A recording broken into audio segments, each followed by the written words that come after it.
Hi friends, welcome to my YouTube channel. ಇಂದು ನಾವು ಭಾರತದ ಪ್ರಮುಖ ಮಾಹಿತಿಗಳ ಬಗ್ಗೆ ತಿಳಿಯೋಣ. ಜಗತ್ತಿನ ಅತಿ ಎತ್ತರವಾದ ಶಿಖರ ಮೌಂಟ್ ಎವರೆಸ್ಟ್. ಭಾರತದ ಅತಿ ಎತ್ತರವಾದ ಶಿಖರ K2. ಕರ್ನಾಟಕದ ಅತಿ ಎತ್ತರವಾದ ಶಿಖರ ಮುಳ್ಳಯ್ಯನಗಿರಿ ಶಿಖರ. ಪ್ರಪಂಚದ ಅತಿ ಎತ್ತರವಾದ ಪರ್ವತ ಹಿಮಾಲಯ ಪರ್ವತ. ನೀಲಗಿರಿ ಬೆಟ್ಟದಲ್ಲಿ ಅತಿ ಎತ್ತರವಾದ ಶಿಖರ ಅನ್ನೈಮುಂಡಿ. ಪೂರ್ವ ಘಟ್ಟಗಳಲ್ಲಿ ಅತಿ ಎತ್ತರವಾದ ಶಿಖರ ಅಮರಕೋಂಡ್.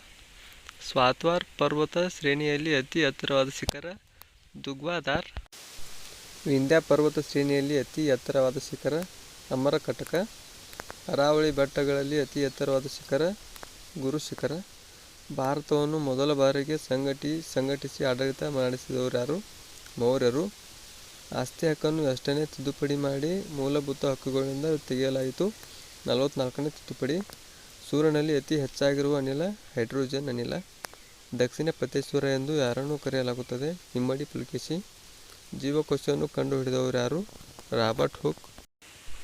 ಈ ಕೆಳಗಿನ ಯಾವ ಪ್ರಕ್ರಿಯೆಯಿಂದ ಭಾರತದ ಪ್ರಧಾನಮಂತ್ರಿಯನ್ನು ಆಯ್ಕೆ ಮಾಡಲಾಗಿದೆ?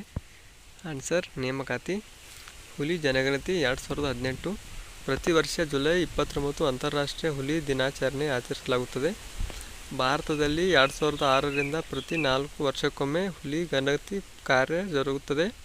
ಇಲ್ಲಿಯವರೆಗೂ ಒಟ್ಟು 4 ಬಾರಿ ಹುಲಿ ಗಣತಿ ನಡೆದಿದೆ.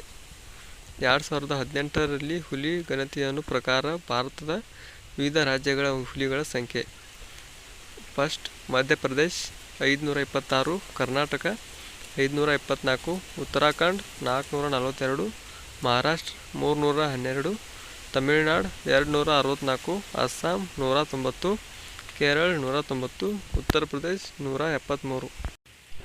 2008ರ ಹುಲಿ ಗಣತಿಯ ಪ್ರಕಾರ ಹೆಚ್ಚು ಹುಲಿಗಳನ್ನು ಹೊಂದಿರುವ ರಾಜ್ಯ ಯಾವುದು? ಆನ್ಸರ್: ಮಧ್ಯಪ್ರದೇಶ್. ಹುಮಾಯೂನ ಸಮಾಧಿ ಎಲ್ಲಿದೆ? ದೆಹಲಿ. ನೆಕ್ಸ್ಟ್, ಮೊಘಲರ ಪ್ರಮುಖ ಅರಸರ ಸಮಾಧಿಗಳನ್ನು ನೋಡೋಣ. ಬಾಬರ್ ಸಮಾಧಿ ಅಫ್ಘಾನಿಸ್ತಾನದಲ್ಲಿದೆ. ಹುಮಾಯೂನ ಸಮಾಧಿ ದೆಹಲಿಯಲ್ಲಿದೆ. ಅಕ್ಬರ್ ನಾಮಾ ಸಮಾಧಿ ಉತ್ತರ ಪ್ರದೇಶದಲ್ಲಿದೆ. ಜಹಾಂಗೀರ್ ಸಮಾಧಿ ಲಾಹೋರ್ದಲ್ಲಿದೆ, ಅಂದರೆ ಪಾಕಿಸ್ತಾನದಲ್ಲಿದೆ. ಶಹಜಾನ್ ಸಮಾಧಿ ಆಗ್ರಾದಲ್ಲಿದೆ. ಔರಂಗಜೇಬ್ ಸಮಾಧಿ ಹೈದರಾಬಾದಲ್ಲಿದೆ.